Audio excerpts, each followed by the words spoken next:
श्रीकृष्ण शरणं मम श्रीकृष्ण शरणं એની ખરી એ ગોસ્પદ કહેવાય અને એનું ચિહ્ન ઠાકોરજીના વામ ચરણમાં છે.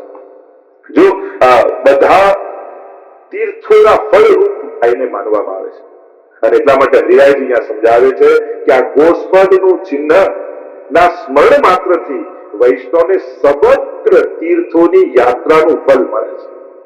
અને સર્વદેવમયી ગાવ સર્વદેવમયી ગાયને માનવામાં આવે છે.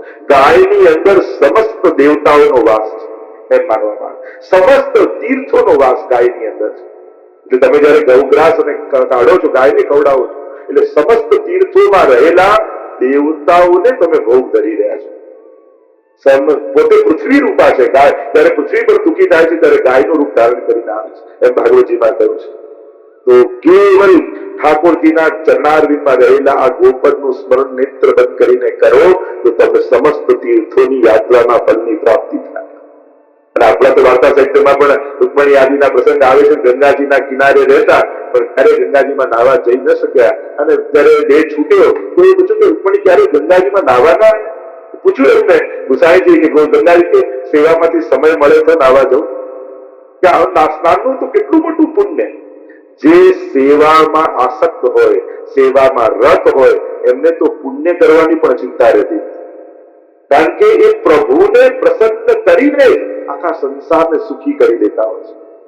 જો જે પરમ ભગવદીઓ છે ને એને તો પુણ્યો કરવા ન દોડવું પડે. એ તો ઠાકોરજીને પ્રસન્ન કરે અને મનમાં મનોરથ કરે કે પ્રભુ આ બધાને સુખી કરજો, અને પ્રભુ એ એવી કૃપા કરે કે બધાને સુખ મળવા લાગે. ભગવતીઓએ તો ખાલી મનમાં સંકલ્પો કરવાના ઠાકોરજી આગળ. પ્રભુ તો કલ્પ વૃક્ષ જેવા છે, એને દોડી દોડીને એકને જમાડવાને જવું પડે. પ્રભુ આગળ કોઈ ભગવતી જેને ઠાકોરજીમાં અનન્ય આસક્તિ છે અને વિનંતી કરે કે આટલા લોકો ભૂખ્યા છે, પ્રભુ એને જમાડજો, એ ભૂખ્યા ન રહે, તો ક્યાંક ને ક્યાંક પ્રભુ કોઈકની દાતાના હૃદયમાં પ્રવેશ કરી જાય અને એને વિચાર આવે કે આટલા ભૂખ્યા લોકો બેઠા છે, લાવ હું જમાડી. એટલે હું તો એમ માનું છું કે દુનિયામાં જે ભગવતીઓ ભગવત સેવા કરી રહ્યા છે અને જેનાથી પ્રભુ પ્રસન્ન થયા છે, અને એ લોકો જયારે મનોમન ભાવ કરે કે પ્રભુ આ બધાને સુખી કરજો, ત્યારે ઠાકોરજી કેટલાય દાતાઓના મનમાં પ્રવેશ કરી જાય અને એમનાથી એવા પુણ્યો કરાવે કે બધાના દુઃખો દૂર કરાવે. એટલા માટે જે ભક્તા જે ભગવદ આસક્ત છે એને તો પુણ્યોની પણ ચિંતા રહેતી નથી, અને એ તો એ જે કરે એ પુણ્ય છે. અને એટલા માટે આ ગોસ્પદ એ બધા તીર્થોના ફળરૂપ છે. કહ્યું કે સ્વર્ગ, મૃત્યુ, પાતાળ ત્રણેય લોકમાં આ પવિત્રતા આ ચરણ સૂચવે છે, અને આ સર્વને સર્વમાં પૂજ્ય છે. એ દરેક લોકમાં પૂજ્ય ગોપદ છે, એટલે તેનું સ્મરણ વૈષ્ણવે જરૂર કરવું. આગળ કહ્યું જે 11મું ચિહ્ન છે વામ ચરણમાં, એ છે જાંબુ ફળ. જાંબુનું ફળ એ ઠાકોરજીના ચરણારવિંદમાં છે. આપણે ત્યાં રથયાત્રા આદિમાં જાંબુનું ફળ ઠાકોરજીને ધરાતું હોય છે. તો એ જાંબુ ફળ અહીંયા હરિરાયજી સમજાવે છે કે આ લૌકિક સંપત્તિને આપનારું છે જાંબુ ફળ. તમને એમ થાય કે અલૌકિક તો કરું છું, પણ મારે લૌકિક નું શું? મારે તો લૌકિકમાં સુખ જોઈએ છે. તો પ્રભુ પાસે દરેક પ્રકારના દુઃખો આવે. એ સ્વાર્થી બી હોય, ભયભીત પણ હોય, યાચક પણ હોય, નિષ્કામ પણ હોય, સકામ પણ હોય. પ્રભુ ક્યારે પણ કોઈને પણ નિરાશ કરતા નથી. આપણે ભલે કેટેગરીઓમાં જુદા જુદા પાડીએ, પણ ઠાકોરજી તો કોઈ પણ ભાવે એના શરણમાં આવ્યો તો એના મનોરથો પૂરા જ કરે છે. તમે જે પાત્ર લઈને જશો એવી પ્રાપ્તિ કરીને પાછા આવશો.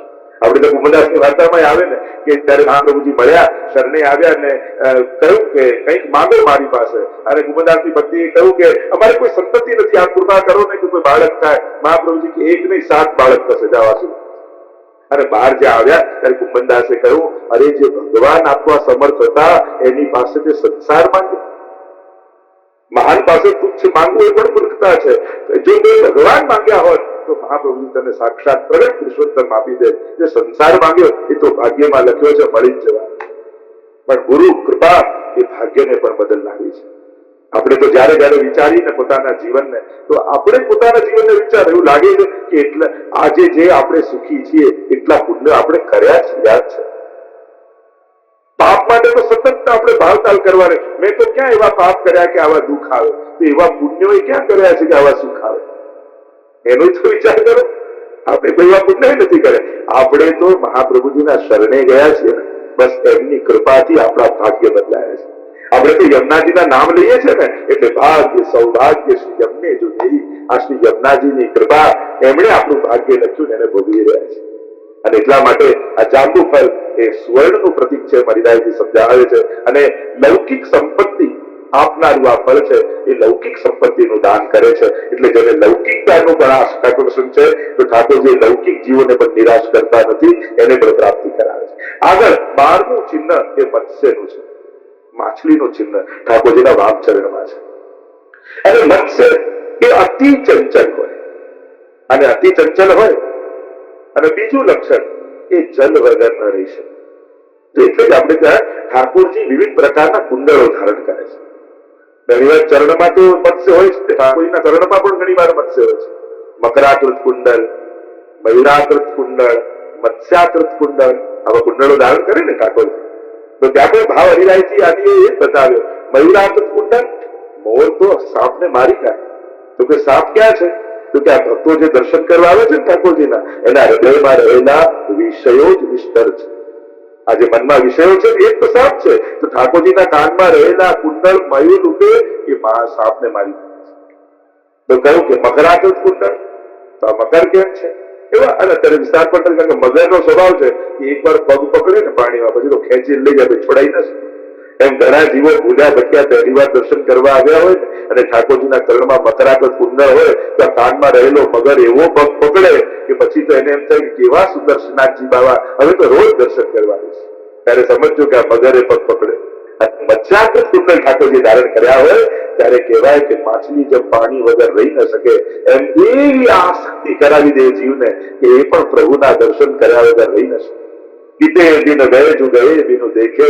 મુમુદાજીને એમ કહ્યું ને કે કેટલા દિવસો થઈ ગયા આપને જોયા વગર, ગોવર્ધનવાસી સાંભળેલા, એવા કેટલા કેટલા પદો, હમણાં એની પણ ચર્ચા નથી કરતો, પણ એ આસક્તિ જગાવી દે. તો આ મત્સ્ય જે છે એ પણ પ્રભુના ચરણોમાં જે બિરાજમાન છે એ પણ એવી આસક્તિને જગાવે, પણ રસ વગર રહેતું નથી. ચંચલ મન એ જ મત્સ્ય છે, જે સદાય ચંચલ છે. પણ આ મત્સ્યનું ચિહ્નનું સ્મરણ કરો તો તમારું મન શાંત થશે.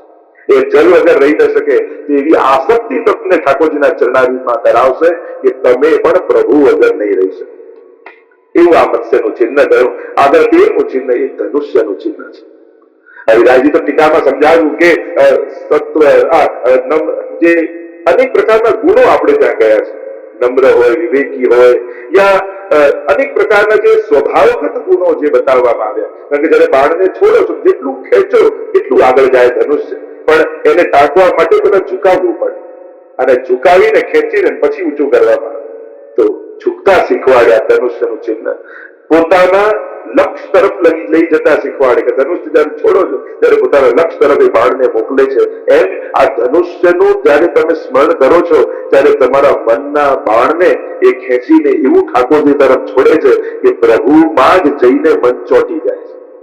આ ધનુષ્યનો આ પ્રભાવ છે. કારણ કે આ મનની ગતિ અતિ ચંચલ છે, એ કોઈ એક લક્ષ્ય સાધી શકતી નથી. પણ જયારે ધનુષ્યનું સ્મરણ કરીએ છીએ ત્યારે એ પોતાનું લક્ષ્ય ઠાકોરજી તરફ કરી દે છે. આગળ 14મું ચિહ્ન ઠાકોરજીના ચરણારવિંદમાં ત્રિકોણનું છે. ત્રિકોણ ટ્રાયંગલ. હવે જયારે એનું તમે સ્મરણ કરો છો તો હરિરાય મહાપ્રભુજી સમજાવે છે કે સત્વ, રજ, તમ અને આ ત્રણેય ગુણોથી ભરેલા જીવોનો ઉદ્ધાર પ્રભુ નિશ્ચિત કરશે, એ વાતનું સંકેત કરે છે. કે જીવ અનેક પ્રકારના છે. કોઈ સત્વ પ્રધાન છે, કોઈ તમો પ્રધાન છે, કોઈ રજોગુણ પ્રધાન છે. પ્રભુ એમ નથી કે જે ઉત્તમ અને જે નિર્ગુણ થઈને આવ્યો એનો જ ઉદ્ધાર કરીશ, પણ ત્રણેય પ્રકાર. એટલે તો આપણે ત્યાં 84 નિર્ગુણ જીવો ગયા, પણ 84 સાત્વિક, રાજસ, તામસ થયા 252. એ 252 જીવોનો પણ ઉદ્ધાર શ્રી સાહેબજી કર્યો છે. તો આ ત્રિકોણ બતાવે છે કે તમે સત્વ, રજ, તમ કોઈ પણ પ્રધાન જીવ છો, પણ એકવાર ઠાકોરના શરણે આવ્યા છો તો ઠાકોરજી ચોક્કસ પોતાના સામર્થ્યથી તમારો ઉદ્ધાર કરશે. તમારા સ્વભાવને બદલીને ઉદ્ધાર નહીં કરે. જો ગુરુ છે ને એ જીવને બદલે અને એના પર કૃપા કરી પ્રભુને લાયક બનાવે. પણ ક્યારેક કોઈ વિશેષ જીવ છે અને ઠાકોરજીના શરણે ગયો તો ઠાકોરજી એને બદલવાનો ટાઈમ વેસ્ટ નથી કરતા કે તમે પેલા સુધારવું પછી સ્વીકારવું. એમ ઠાકોરજી એવો ટાઈમ વેસ્ટ કરતા નથી. તું જેવો છું મારી સન્મુખ થયો, મારો થયો, લાવ તને સ્વીકારી. પણ જે ભાવે ગયો એ રીતે ઉદ્ધાર કરે. શિશુપાલ જો 100 ગાળો બોલે તો ગાળોને સુદર્શન દ્વારા ઉદ્ધાર કરે, અને કોઈ સ્તુતિ કરે અથવા ગજેન્દ્ર એક વાર હે હરિ નામનો પુકાર કરે તો ઠાકોરજી એ રીતે એનો ઉદ્ધાર કરે. તમે જે ભાવે શરણે જશો ઠાકોરજી એ પ્રકારની કૃપા કરશે, અને એટલા માટે ઉત્તમ ભાવ લઈને જશો તો ઉત્તમ રીતે કૃપાની પ્રાપ્તિ થશે. કૃપા તે કરવાના જ છે, એનો પણ પતન કોઈનું કરતા આવડતું જ નથી ઠાકોરજીને, કોઈનો બગાડ ઠાકોરજી કરતા જ નથી. એ વાલ કરે, એ દાફો મારે કે વાલ કરે, બંનેમાં એની તો કરુણા જ છે. કોઈનો વધ કરે કે વાલ કરે, બંનેમાં એની કરુણા જ છે. તમે એમ કહેશો કે કંસ ઉપર અકૃપાથી ઠાકોરજી, આપણે શું કે કંસનો ઉદ્ધાર કર્યો, રાવણનો ઉદ્ધાર કર્યો, શિશુપાલનો ઉદ્ધાર કર્યો. ઉદ્ધાર કરવો એ અકૃપા થોડી છે, પણ એમનો ભાવ જ તામસ હતો, એમને લડીને જ કૃપા જોઈતી હતી. તો ઠાકોરજી કે આ યુદ્ધ કરીને તારા પર કૃપા કરો, અને ગોપીઓને રાસ કરીને કૃપા જોઈતી હતી. તો ઠાકોરજી કે આવ તારી જોડે રાસ રમો. નક્કી આપણે કરવાનું, લડી જ લેવું છે કે એની સાથે ખેલવું છે એ આપણે નક્કી કરવાનું. જેવો ભાવ લઈને જશો ઠાકોરજી એવી કૃપા કરશે. તો આ ત્રિકોણ, આ સપ્ત વરજ તમ ત્રણેય જીવો પર કૃપા, અથવા એ કોઈ પણ યોનિમાં દેવ, મનુષ્ય કે અસુર, કોઈ પણ આ ત્રણેય યોનિના જીવો પર ઠાકોરજી કૃપા કરે છે. એ પણ ત્રિકોણનો એક ભાવ છે.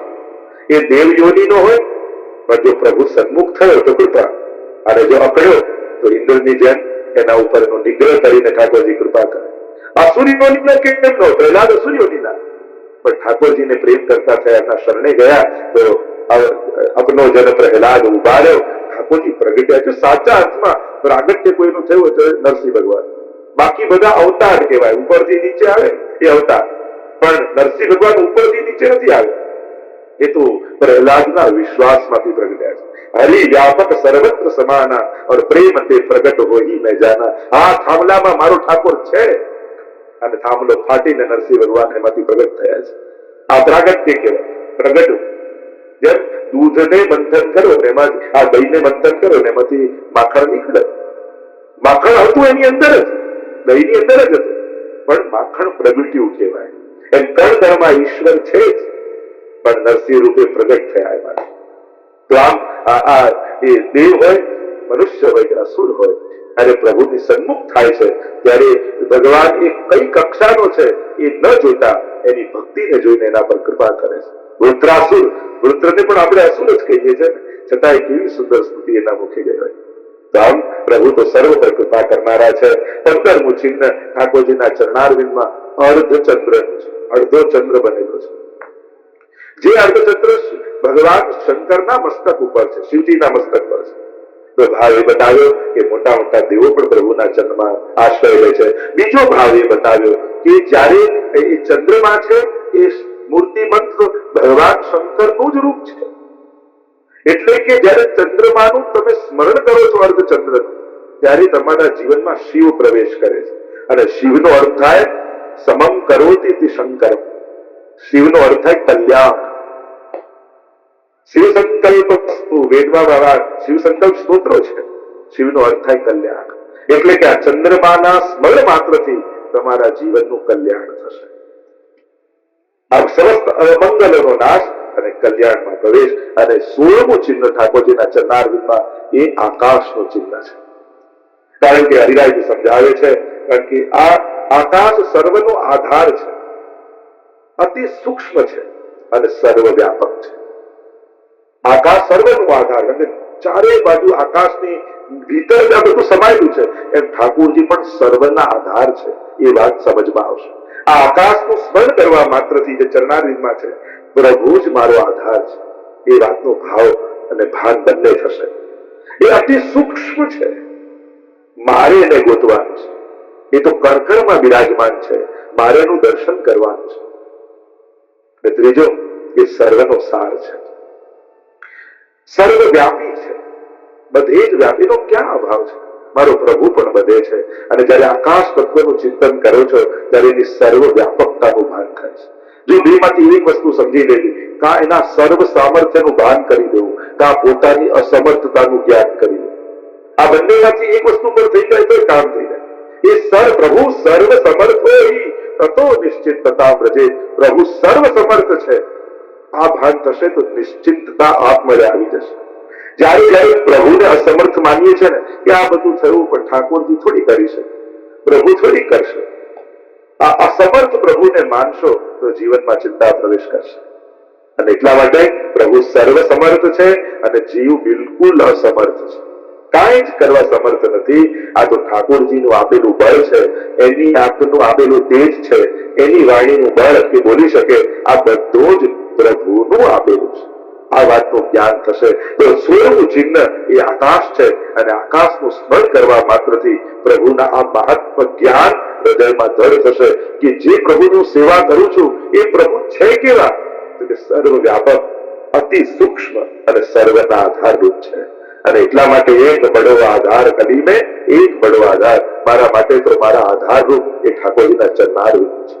અને જેને આ ચરણારવિંદના 16 ચિહ્નોનું સ્મરણ કર્યું છે એના સર્વ મનોરથો ઠાકોરજી પૂર્ણ કરે છે. અને એટલા માટે જ્યારે જ્યારે પણ ચરણારવિંદનું સ્મરણ કરવાનું કહેવામાં આવે ત્યારે આ 16 ચિહ્નોનું સ્મરણ કરજો તો આ 16 ફળ તમારા જીવનમાં પ્રવેશ કરશે. અને ખરેખર હું તો કહું છું એકવાર પ્રયોગ કરી જુઓ, સતત 1 મહિના સુધી રોજ સવારે અથવા સાંજના ઠાકોરજીના ચરણોના ચિહ્નોનું સ્મરણ કરી જુઓ. જો તમારા જીવનમાં કોઈ બહુ મોટું સંકટ હશે, બીમારી હશે, તમારી કોઈ ઈચ્છા પૂરી નહીં થતી હોય, યા તમે જે કરવા ઈચ્છતા હો એ નહીં થતું હોય, યા અલૌકિક રૂપે તમારા મનોરથો કોઈ હશે તો એ નિશ્ચિત હું ખાતરી આપું છું 1 મહિના જો સ્મરણ કરશો તો આ ચરણ ચિહ્નોનો પ્રભાવ એવો છે કે ઠાકોરજી તમારા સકલ મનોરથોને સિદ્ધ કરશે. ખાલી નક્કી તમારે કરવાનું કે મનોરથો કેવા કરો છો. લૌકિક કરશો તો લૌકિક મળશે, અલૌકિક કરશો તો અલૌકિક મળશે, હીન કરશો તો હીન મળશે, ઉત્તમ કરશો તો ઉત્તમ મળશે. નક્કી તમારે કરવાનું ઉત્તમતાને પામવું છે કે હીનતા તરફ ગતિ કરવી છે. ઠાકોરજી અવસર આપે તો ક્યારે પણ નબળું પસંદ ન કરતા. નબળું બહુ સહેલાઈથી મળી જશે, સંબંધો બગાડવા બહુ સહેલા જ છે. જો હંમેશા નબળું કરવું જીવનમાં બહુ સહેલું છે. ક્રોધ કરી દેવું બહુ નબળી વસ્તુ છે, ક્રોધ બહુ સહેલું છે. લોભ કરવું બહુ નબળી વસ્તુ, બહુ સહેલું છે. કોઈની જોડે બગાડી દેવું બહુ સહેલું છે, પણ ઘૂંટડો પી જવો અઘરું છે. એટલે હંમેશા પોતાની જાતને ઉત્તમ પાત્ર બનાવીને રાખજો તો ઉત્તમતાનું દાન ઠાકોરજી કરશે. પણ આ દેહ રૂપી, આ જીવન રૂપી પાત્ર જ નબળું હશે ને તો ઠાકોરજીનો વિચાર થશે કે આ મારી કૃપાનો હીરો આવા તાંબામાં શોભે નહીં, એ તો સોનામાં મળીએ તો જ સારો લાગે. અને એટલા માટે પોતાના જીવનને ઉત્તમ સ્વર્ણ જેવું બનાવશો તો ઠાકોરજી પણ પોતાની કૃપાનો હીરો ચોક્કસ એમાં ચડશે. જય જગત